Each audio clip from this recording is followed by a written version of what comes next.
What's up? What's up? What is going on, GCIO family, Sugar Hill, Hamilton Mill? We are live at our first offsite. What is going on? We're so glad that you guys are joining us this evening. This is your first time here, your first time in a long time, or you've always been part of the GCIO family. We would love to know where you're at. So please say what's up in the chat and let us know where you are watching this from. We're so excited about this evening. Last week, we had our first on-site, and Shane gave an amazing teaching. Worship was awesome, and we tried something new with the teaching. What we did was we wanted you guys to have more space for discussion, more time with your small group. So what we did was we started breaking up the talk so that you guys could have space to discuss what you were listening to. And we did that because we want your groups to be better. So we're going to continue doing that this evening. And last week, Shane spoke about comparison, and we're going to be continuing something along that thread.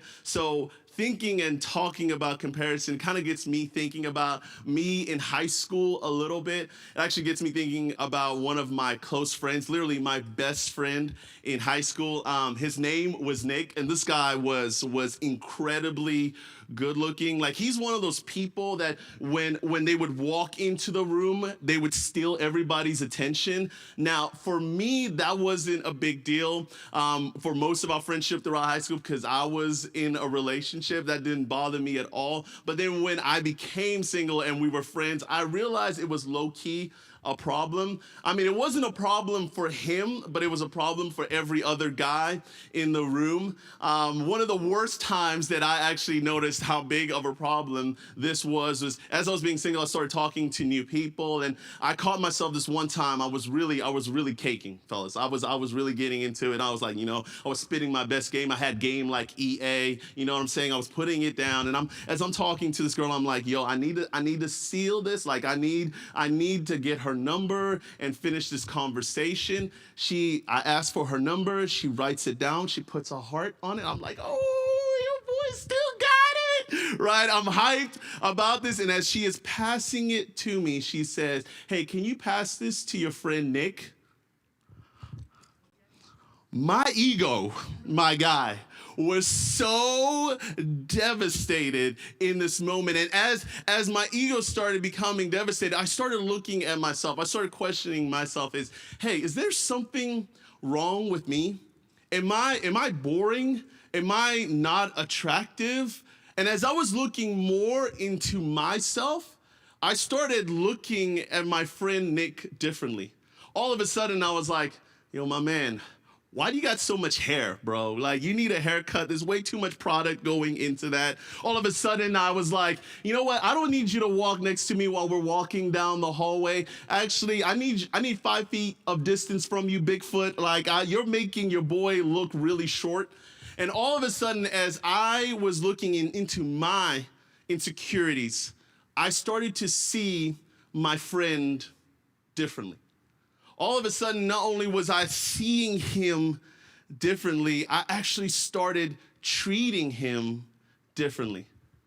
And I realized the more I started looking at myself and comparing myself and looking at him, there was a feeling that was rising up in me. There was this feeling that I wasn't enough. And that this guy, all of a sudden, I was starting to talk about my friend. I was starting to get other people and say, well, Nick's not that great. He thinks he's all cool, but he's really not that cool. All of a sudden, somebody that was like my best friend, I was treating him totally and completely differently, all because of the way that I started seeing myself. And here's the crazy thing about our insecurities. We all have them. We're all humans. We all have something that we think could be a little bit better. We all have something that we think is not as good as somebody else. We all have those little feelings inside of us that we think about. We're humans. It's okay. And we all have insecurities that we're all going to have to wrestle through. It's part of being human. The problem becomes when we start using our insecurities and start projecting them on other people. When we look at ourselves and our insecurities, and then we start seeing people differently. Because what happens is we start projecting, as we project those things outside of us, we start treating the people that are close to us differently. All of a sudden, someone that we loved spending time with, we're distancing ourselves from. All of a sudden, someone that we enjoyed talking to, we're talking about them behind their backs. Our insecurities have a way of us treating people differently. And when we start using our insecurities to start treating people differently, it turns into this really harsh thing called jealousy. And it may look so small, but it ends up turning into a big thing. Maybe this year, maybe your insecurity may be this.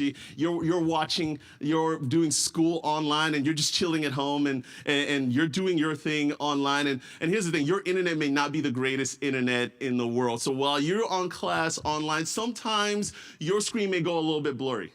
Maybe sometimes when the teacher's about to ask you a question, all of a sudden, right before you're about to answer, your screen freezes. And then that one person in the class that always has an opinion about something is like, oh, there it goes again. Tom's screen is frozen, and the rest of the class is making fun of you. And now you, in that moment, you start getting angry and upset at all the other people that get to go to school online. Maybe your insecurity may be something that's a little different. Maybe you finally gained the confidence. You got a TikTok and you're feeling great about yourself. You're like, hey, okay, I've learned all these dance challenges. I'm good. I finally want to put one up, and you want to post one up of you doing a TikTok dance challenge, and you're like, okay, I'm about to kill this. Okay, I've been practicing for days. I got the moves. I don't even know what the dances are. My feet are just moving all around the place. But you got the moves. You've got it mastered, and you press record. You feel good about the dance, and you upload it on TikTok, right? And then you wait a few hours. You wait a few hours to see how people will respond to it. Then you notice there's only 10 views on there. 5 of them are your mom. You've got 3 likes. They're only your family. You got 1 comment, and it's your grandmother, and she's like, oh, sugar, sweetheart, I love when you do that dance. And you're just like, I got to get rid of this. I got to get rid of this. This is embarrassing. I got to immediately get rid of this. Or maybe your insecurity may be a little bit different. It maybe start off, hey, you're feeling the weather. The weather's changing in the air.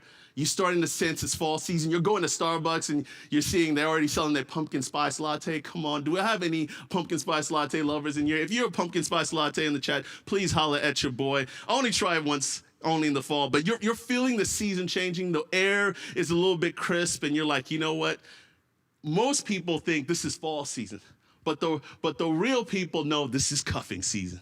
That's right. When the weather calms down, it gets a little bit colder, it's cuffing season. And you are at home and you're watching all these people getting booed up, and they're hanging out with their special somebody, and you're going through your screen on your Instagram, and you're like, there goes another couple. Look at them hanging out with each other at Starbucks. Look at them hanging out with each other at the park and just having a great time. And you're at home. It's Friday night again. You're in your PJs watching another episode of Criminal Minds. And as you're going through your Instagram, you're saying, if I see one more happy couple, I might kill someone. Okay? Because at this point, I'm like 5 seasons in on Criminal Minds. I'm an expert at this point. Whatever it may look like, or maybe it may be something a little bit different. Maybe it may be something a little bit deeper. Maybe this summer you've been seeing a bunch of your friends go off to the beach during the summer, and they're having this awesome time, and you're thinking, man, I wish me and my family could go out on vacation. And you've been seeing everybody else be able to do that, but you're not able to because somebody in your family has an underlying condition, and they know if they leave their house or if they leave their community, that it will be very dangerous for them. It will put them at risk. And you spend your time feeling some type of way about the people that were able to go on vacation this past summer. Or maybe it could be something else that's different. Maybe you just turned 16 and you just saw your friend get a brand new car, and it looks awesome, and everybody's excited for them, and everybody's celebrating them, and you're like, that's awesome, and that's great for them. But you're looking at your parents and you're realizing that you might end up getting one of their old cars, or you might have to ride the bus again this year because somebody in your family during the season lost their job. And you're looking at your friend just differently. Maybe this past summer, while everybody else's family was drawn closer together, was spending all this time learning how to bake bread from home. And they were having game nights and having this awesome time at home. You were looking at your family and seeing other people's family on social media and seeing other people's family get closer together during the season, and you were looking at your family. And all you could see was your family falling further apart. Sometimes when we let our insecurities fall deeper and deeper into us, we allow ourselves to start viewing people differently. And as we start viewing people differently, we gain a bitterness and an anger towards them. And that is called jealousy. And jealousy will not only make us see people differently, but over time, jealousy expressed outwardly will start making us treat people poorly.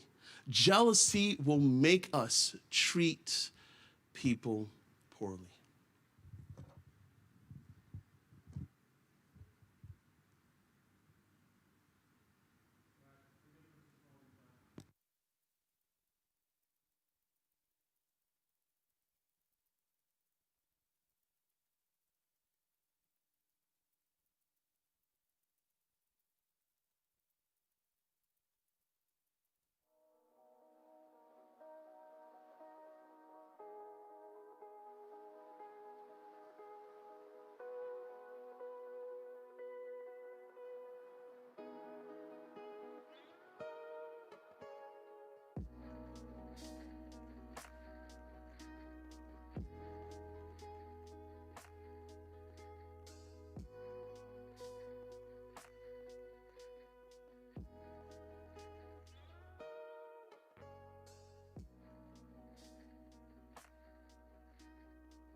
What's going on, guys? Bring it in, bring it in, bring it in.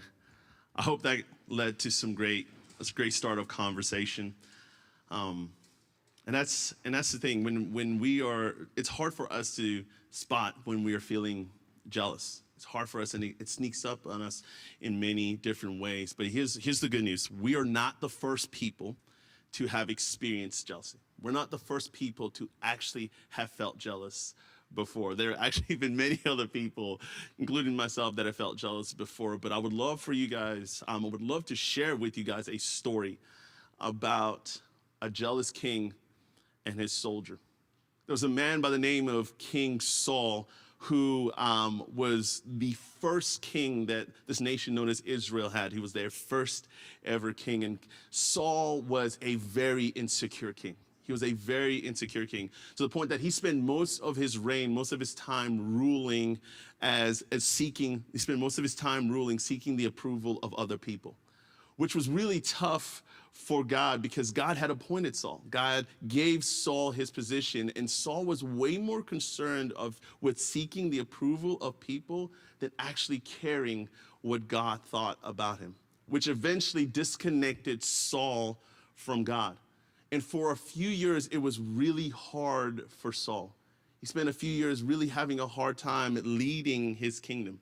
But then he met a young man by the name of David, and things started looking up for him. See, David, as many of you may know already, or some of us that are watching on the screen, like we may know of David and Goliath, because David's the one that kills Goliath, one of the greatest underdog stories of all time. Well, Saul was the king that actually gave David the opportunity to face Goliath, which instantly made David a legend. And not only did they do that together, but that was the beginning of Saul and David's relationship. Saul trusted David so much, had so much confidence in David's skill in battle that he would send him off into missions. And this is what Scripture tells us about Saul in 1 Samuel chapter 18. In chapter 18, verses 5, it tells us this about their relationship. It says that whatever mission Saul sent him on, David was so successful that Saul gave him a high rank in the army. This pleased all the troops and Saul's officers as well. So whatever David did, he was killing it, and Saul was getting credit for it. He was crushing his job, and Saul was getting credit for it. And not only was Saul happy, but the troops that were following David and even the other officers that were ranked highly as David loved him. He boosted the morale of the army. Please understand that this was an army before David had conquered Goliath, that they were afraid of facing that giant. And now, with David by their side, they feel invincible. Verse 6, as we carry on reading, tells us this, that when the men were returning home after David had killed the Philistine, which is Goliath, the women came out from all the towns of Israel to meet King Saul with singing. They came to meet King Saul with singing and dancing, with joyful songs and with trembles and lyres. They came to celebrate King Saul and his victory. This would almost be, now if you could dream with me just for a second, this would almost be like the Falcons winning the Super Bowl and coming back to Atlanta, right? We can all dream one day, Lord, please have mercy one day, right? And this is a huge party. It's awesome. It's an incredible feeling. It's everything a king would want from his people. And as this is happening, the women come out, and as they danced, as they sang, in verse 7, as they danced and they sang, the girls are out there, everybody's celebrating, and they're like, turn up, turn up, turn up, turn up, turn up. Saul has killed his thousands. Come on now. And David, his tens of thousands. One more time, girl. Saul, hey, has killed his thousands. And David, his tens of thousands. Let's go, Saul. Don't break my back. He has killed his thousands. Come on. And David, his tens of thousands. Everybody's having a good time. It is a party. And in this moment, Saul has to come to a realization. In this moment, Saul has to come to a realization. He can either share the spotlight or he can feel some type of way. In this moment, Saul could graciously be a leader that just says, hey, you know what? David won that battle for me.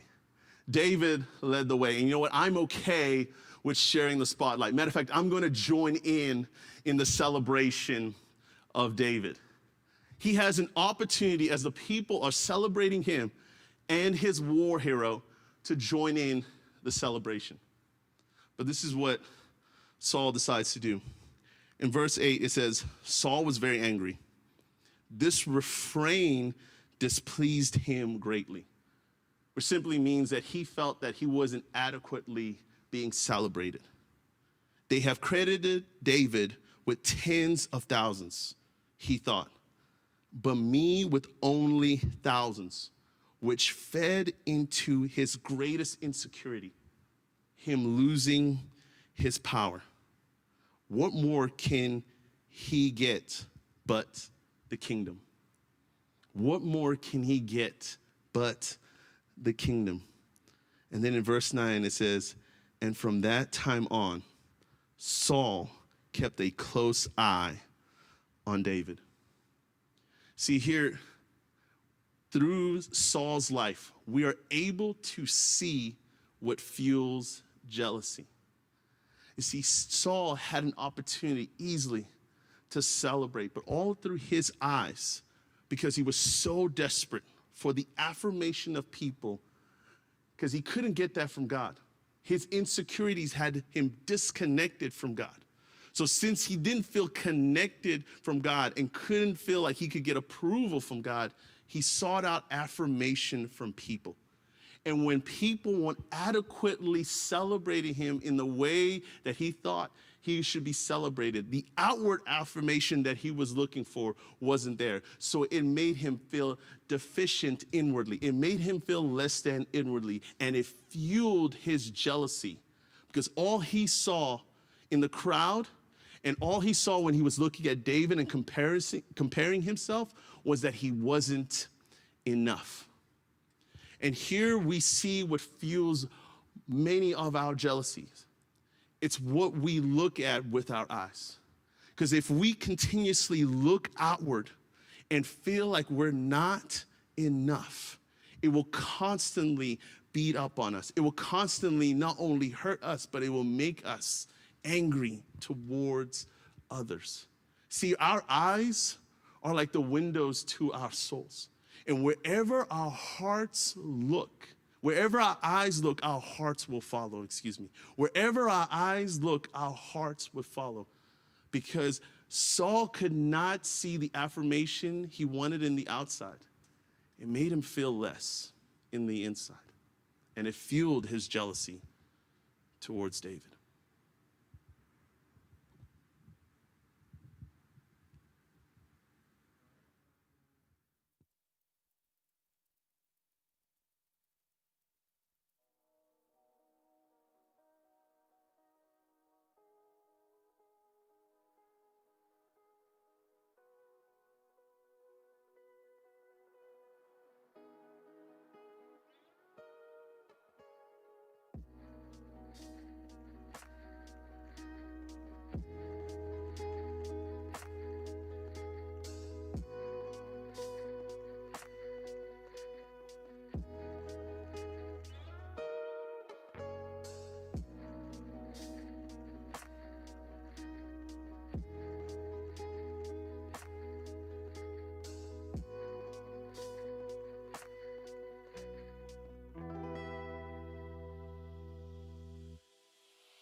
right, bring it back in. Oh, yeah. I hope that last question fueled some other great conversation, you guys, as you bring it back in. You know, one of the things that keeps me in awe of Saul is that he didn't have to go down that road. He, instead of looking to the crowd, and instead of keeping his eye on David, there was another option. There was always a better option. See, all the time that Saul spent worrying about losing his kingdom, worrying about comparing himself to David and looking at David, looking at the crowd for affirmation and approval, he could have looked somewhere else. He could have looked to God. See, if Saul would have looked to God from the beginning, his story may have been different. His path may have gone a different way. His journey may have looked a lot different than he did. And I think we have that opportunity in the season also, that we could easily look at other people for approval, to affirm who we are. We could easily look to our own Davids in our own life and see what we lack, or we can look to God. We can look to Jesus. Because if we look at Jesus, because if we see Jesus, we'll see that in John 3:16, that God so loved the world, that God so loved you, that he thought you were to die for. If we look to Jesus, we're able to see that in Psalm 17, verses 8, that you are the apple of his eye. If we look to Jesus, we'll be able to see in Psalm 139, verses 13 to 14, that God knitted you together in your mother's womb, which means he put his hands on you and shaped you and molded you. And the verse 14 says, you are fearfully and wonderfully made. If we look to God, we see that in Luke 15, verses 10, that every time you want to come home to God, that you want to come home to your heavenly Father, that all of heaven celebrates you. When we look to Jesus, we are able to see our lives. We are able to see ourselves through the eyes of Jesus. And when we see ourselves through the eyes of Jesus, it stops jealousy on its tracks, and it frees us to be able to celebrate others. If Saul could have seen what God saw in him, if Saul could have seen the reason why God allowed him to be the first king, he wouldn't have lived in a space of affirmation from people and jealousy of David, but he would have been able to celebrate who God had called him to be.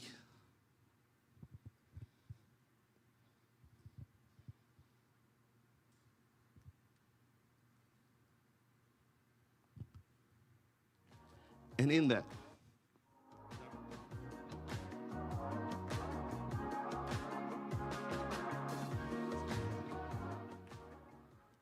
that reminds me of something that's crucially important. For that to start, it has to start with ourselves. The first thing that we need to understand is if we want that to happen, we first need to start with ourselves. Because here's the thing, the only way that I can be able to celebrate myself is to see myself through the eyes of Jesus. If I'm able to see myself through the eyes of Jesus, the more I look to Jesus, the more I'm able to celebrate others. And as I'm able to celebrate others, I am free from living in the trap of jealousy. But the only way that can happen is if I start with myself. I need to first start with myself. So what we have for you guys is we have given your small group leaders 8 affirmations that you can start from today till next Sunday. And what these affirmations are, they're simple verses that remind you of how God sees you. They're simple verses that remind you of God's love and grace for you. The same verses that I have quoted and stated and more. And please understand that this is not the end all and be all of what God thinks about you. My goodness, this is just the starting point. That from Genesis to Revelations, God is fully expressing his love for you. And as we are able to see how God sees us throughout this week, we're able to see other people differently. So this week, as you are reading these affirmations and freeing yourself from jealousy, what I would love for you to do as you're reading these affirmations, to ask yourself, to ask God, more importantly, God, help me to see myself the way you see me, as you're reading these things to yourself. The second thing that you can do is we can step away from the trap of jealousy and be able to celebrate others is think of the person that you have had the most frustration with, the person that you have jealousy towards, and move towards that person. We would love for you to move towards that person that you are jealous of. And what I would love for you to do, if you're not even ready right now to openly speak to that person and let them know, hey, I've actually felt this way about you, and I want to squash this and end this. If you're not in that space where you feel comfortable to do that, what I would love for you to do is to write down the things that you like about that person, things that you think are good about that person. And if you're not ready to express them verbally, at least keep a record of them so you can pray over them. And when God is changing your hearts towards that person, as he's changing your hearts towards that person, hopefully one day you will be able to open up to that person about that.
Hey guys, bring it on in, bring it on in. I hope that was a great discussion also. As I was thinking to myself of my friend Nick over the past few years, we stopped talking to each other for a few years after high school. My insecurities that fueled into jealousy later led into us not being friends anymore. And about 2 years ago, Nick reached out to me on Instagram, and we just started a conversation. We started talking, we started catching up on how life has changed and where we at right now. At the time, he was all the way out in California while I was in Metro Atlanta. And as we're talking, I just felt that, hey, I just wanted to apologize of how our friendship ended and how things went just south with us. It was totally my fault. I let my insecurities get the best of me. And I started talking about how I felt jealous about how he was getting so much attention and all those things. And as I'm communicating and talking to him, he stops me as I'm speaking and just literally felt like word vomit. It just kept talking. And he's just like, hey, I just want you to know, Kevin, I actually really thought there was just so many great qualities about you. I actually kind of looked up to you in high school. And I'm not saying this to brag. I never thought that. I never thought that my friend Nick actually looked up to me. I never actually thought that he thought there were other great qualities in me. And the reason why I never knew that is because we never talked about it. We never told each other what we appreciated about each other. We never celebrated each other. And as I look back at that time, I was like, how differently would our friendship been? How differently would my life have been? How differently would I have viewed myself if I knew what my friend thought about me? If I knew what my friend knew that was in me that was worth celebrating? And I don't want you guys to end up like me and Nick. I don't want you guys to wait years before you actually have that conversation. I don't want you to end up letting your insecurities lead to jealousy and separating you from the people that you care about in this season. I want you guys to be able to share those things. See, me and my friends, every birthday, we do this thing called a honey roast. And the whole idea of the honey roast is we have one friend come into the circle, or we all just hang out, and every single person around them, every single one of our friends shares one thing that they appreciate. They can share more, but they at least have to share one thing that they appreciate and celebrate about that friend. And we do it every birthday. And here's the thing. We don't have to wait for someone's birthday to let them know how we feel about them. We don't have to wait till someone's birthday to celebrate them. Matter of fact, tonight, you can celebrate someone in your small group.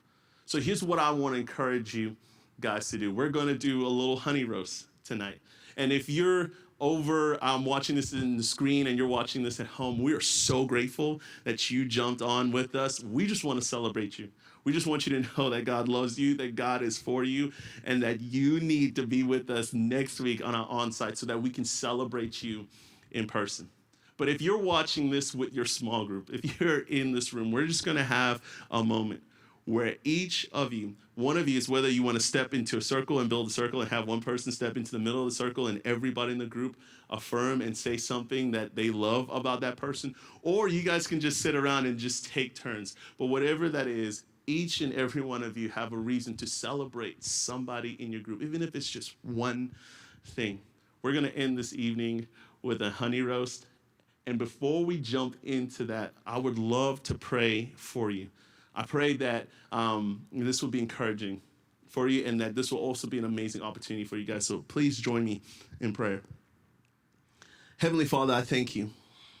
I thank you, God, that each and every student all over Gwinnett, each and every student that's watching this over their screen, each and every student that has made the decision to jump into an offsite and hang out with their small group, Lord, that you love them, that you see them, that you care for them, that you think they are remarkable, that they are the apple of your eye, that they are fearfully and wonderfully made, that you celebrate them all the time from the moment that they wake up to the moment that they go to bed, and that their insecurities don't define them.